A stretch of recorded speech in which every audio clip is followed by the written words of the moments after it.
ನಮಸ್ಕಾರ. ನವೀನ್ ಪ್ರೇರ ಸುರತ್ಕಲ್. ಇವತ್ತು ವೈರಸ್ ಬಗ್ಗೆ ನಾನೇ ಕಂಡುಹಿಡಿದ, ಅದನ್ನು ಗುಣಪಡಿಸಲು ನಾನೇ ಕಂಡುಹಿಡಿದ ಒಂದು ವಿಧಾನವನ್ನು ನಿಮ್ಮ ಮುಂದೆ ಇಡುತ್ತೇನೆ.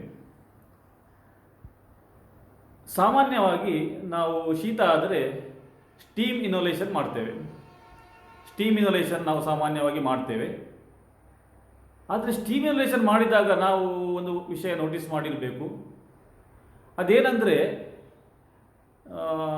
ಸ್ಟೀಮ್ ಇನೋಲೇಷನ್ ಮಾಡಿದಾಗ ನಮಗೆ ಟೆಂಪರರಿ ರಿಲೀಫ್ ಮಾತ್ರ ಸಿಗ್ತದೆ. ಈ ಪರ್ಮನೆಂಟಾಗಿ ಶೀತ ಗುಣ ಆಗೋದಿಲ್ಲ.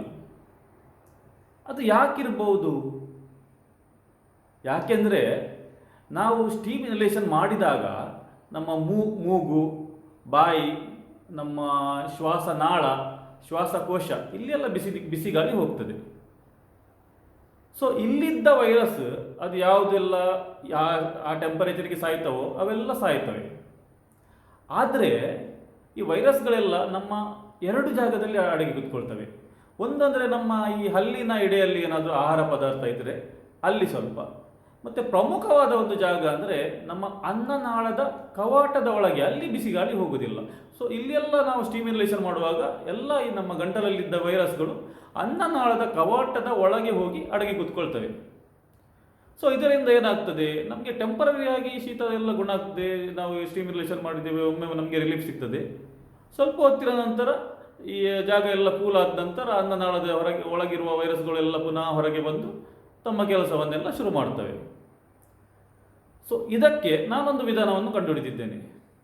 ಅದೇನೆಂದರೆ, ನಾವು ಸ್ಟೀಮ್ ಇನೋಲೇಷನ್ ಮಾಡುವಾಗ ನಿಮ್ಮ ಬದಿಯಲ್ಲಿ 1 ಲೋಟ ಬಿಸಿ ನೀರನ್ನು ಇಟ್ಕೊಳ್ಳಿ. ಟೋಟಲ್ 5 ನಿಮಿಷ ಸ್ಟೀಮ್ ಇನೋಲೇಷನ್ ಮಾಡಿ. ಫಸ್ಟಿಗೆ 3 ನಿಮಿಷ ಖಾಲಿ ಸ್ಟೀಮ್ ಇನೋಲೇಷನ್ ಮಾಡಿ. ಮತ್ತು ಉಳಿದ 2 ನಿಮಿಷ ನೀವು ಸ್ಟೀಮ್ ಇನೋಲೇಷನ್ ಮಾಡುವಾಗ ಈ ಬಿಸಿ ನೀರನ್ನು ನೀವು ಚಹಾ ಹೇಗೆ ಕುಡಿತೀರೋ ಹಾಗೆ ಚಹಾ ಕುಡಿದಾಗೆ ಸ್ವಲ್ಪ ಸ್ವಲ್ಪ ಬಿಸಿ ನೀರನ್ನು ಕುಡಿಯುತ್ತಾ ಸ್ಟೀಮ್ ಇನೋಲೇಷನ್ ಕೂಡ ಅದರ ಜೊತೆಯಲ್ಲೇ ಮಾಡಿ. ಇದರಿಂದ ಏನಾಗ್ತದೆ ಅಂದರೆ, ನಮ್ಮ ಶ್ವಾಸನಾಳ ಮತ್ತು ಅನ್ನನಾಳ ಎರಡು ಕಡೆ ಇರುವ ವೈರಸ್ಗಳೆಲ್ಲ ಸತ್ತು ಹೋಗ್ತವೆ. ಮತ್ತು ಸ್ಟೀಮ್ ಇನೋಲೇಷನ್ ಆದ ಕೂಡಲೇ ಸ್ವಲ್ಪ ಬಿಸಿ ನೀರಲ್ಲಿ ಬಾಯನ್ನೆಲ್ಲ ಸರಿಯಾಗಿ ಮುಕ್ಕಳಿಸಿಬಿಡಿ. ಸೊ ಇಲ್ಲಿಗೆ ನಾನು ಇದನ್ನು 3 ವರ್ಷ ಆಯಿತು ನಾನು ಈ ಪ್ರಯೋಗವನ್ನು ಮಾಡ್ತಾ ಇದ್ದೇನೆ. 3 ವರ್ಷದಲ್ಲಿ ನಾವು ಯಾವಾಗ ಶೀತ ಆಗಿದೆ ಇಮ್ಮಿಡಿಯೇಟ್ ಆಗಿ ಗುಣ ಆಗಿದೆ. ಇದಕ್ಕೆ ಕಾಯಬೇಕಂತಿಲ್ಲ. ಇವತ್ತು ಈಗ ನಿಮಗೆ ಶೀತ ಗುಣ ಆಗದಿದ್ದರೆ ಒಂದು ವೇಳೆ ನೀವು ಮಾಡಿದ್ದು ಸರಿಯಾಗಲಿಲ್ಲ ಅಂತ ಲೆಕ್ಕ, ಅಥವಾ ಅದು ಎಲರ್ಜಿಕ್ ಅಂತ ಅಲ್ಲ. ಎಲರ್ಜಿಕ್ ಶೀತ ಆದರೆ ಇದರಿಂದ ಗುಣ ಆಗೋದಿಲ್ಲ. ಅದಕ್ಕೆ ವೈದ್ಯರನ್ನು ಸಂಪರ್ಕಿಸಿ ಎಲರ್ಜಿಕ್ನ ಮಾತ್ರೆಗಳನ್ನು ತಗೊಳ್ಬೇಕು. ಒಂದು ವೇಳೆ ನೀವು ಮಾಡಿದ್ದು ಸರಿಯಾಗದೆ ಗುಣ ಆಗಲಿಲ್ಲ ಅಂದರೆ 1-2 ಗಂಟೆ ಬಿಟ್ಟು ಪುನಃ ಒಮ್ಮೆ ಮಾಡಿ ನೋಡಿ, ಆಗ ಇಮ್ಮಿಡಿಯೇಟ್ ಆಗಿ ಗುಣ ಆಗ್ತದೆ. ನಾನು ಈ ಪ್ರಯೋಗವನ್ನು 3 ವರ್ಷದಿಂದ ಮಾಡ್ತಾ ಇದ್ದೇನೆ. 3 ವರ್ಷ ಮುಂಚೆ ನನ್ನ ಮಕ್ಕಳಿಗೆ ಪ್ರತಿ 3-4 ತಿಂಗಳಿಗೆ ಒಮ್ಮೆ ಶೀತ ಆಗ್ತಿತ್ತು. ಆ್ಯಂಟಿಬಯೋಟಿಕ್ ಕೊಡದೆ ಗುಣವೇ ಆಗ್ತಿರಲಿಲ್ಲ. ಈಗ ಈ ವಿಧಾನ ಅನುಸರಿಸಿ 3 ವರ್ಷ ಆಯಿತು, ಒಂದು ಸಲ ಸಹ ನಾನು ಆ್ಯಂಟಿಬಯೋಟಿಕ್ ಕೊಡಲಿಕ್ಕೆ ಸಿಗಲಿಲ್ಲ ನನಗೆ. ಇದು ತುಂಬ ವರ್ಕ್ ಆಗ್ತದೆ. ಮತ್ತು ಇನ್ನೊಂದು ವಿಷಯ ಅಂದರೆ, ಮೊನ್ನೆ ನನ್ನ ತಾಯಿಗೆ ಕೊರೋನಾ ಪಾಸಿಟಿವ್ ಆಗಿತ್ತು. ಕೊರೋನಾ ಪಾಸಿಟಿವ್ ಆಗಿ ಅವರದ್ದು ಸೋಡಿಯಂ ಡೌನ್ ಆಗಿ ಅವರನ್ನು ಎತ್ತಿಕೊಂಡು ಹಾಸ್ಪಿಟ್ಲಿಗೆ ಹೋಗಬೇಕಾಯಿತು. ಸೊ ಎತ್ತಿಕೊಂಡು ಹೋಗುವಾಗ ಅವರ ಶ್ವಾಸ ಡೈರೆಕ್ಟಾಗಿ ನನ್ನ ಮೂಗಿನ ಒಳಗೆ ಹೋಯಿತು. ಅದು ಮಾಸ್ಕ್ ನನಗೆ ಜಾರಿತ್ತು, ನಾನು ಅವರನ್ನು ಇಟ್ಕೊಂಡಿದ್ದೆ, ಏನು ಮಾಡಲಿಕ್ಕಾಗಲಿಲ್ಲ. ಸೊ ಇಮ್ಮಿಡಿಯೇಟಾಗಿ ಅವರ ಶ್ವಾಸ ನನ್ನ ಶ್ವಾಸದ ಒಳಗೆ ಹೋಯಿತು. ಸ್ವಲ್ಪ ಹೊತ್ತಿನ ನಂತರ ನನಗೆ ಶೀತ ಆಯಿತು. ನನಗೆ ಗೊತ್ತಾಯಿತು ಇದು ಪಾಸಿಟಿವ್ ಆಯಿತಂತ. ಸೊ ಮನೆಗೆ ಬಂದು ನಾನು ಇದೇ ವಿಧಾನವನ್ನು ಮಾಡಿದೆ. ಇಮ್ಮಿಡಿಯೇಟಾಗಿ ನನ್ನ ಶೀತ ನಿಂತಿದೆ. ಅದರ ನಂತರ ಬರಲೇ ಇಲ್ಲ.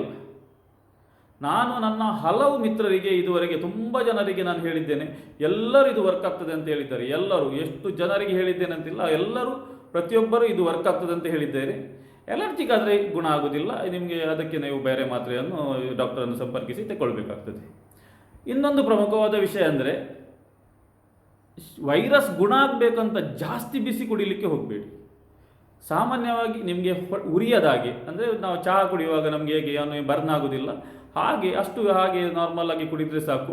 ವೈರಸ್ ಸಾಯಬೇಕಂತ ನೀವು ಜಾಸ್ತಿ ಬಿಸಿ ನೀರು ಕುಡಿದು ಇನ್ನು ಹೊಟ್ಟೆಯೊಳಗಿನ ಅಂಗಾಂಗಗಳನ್ನು ಡ್ಯಾಮೇಜ್ ಮಾಡಬೇಡಿ, ದಯವಿಟ್ಟು ನೆನಪಿಡಿ.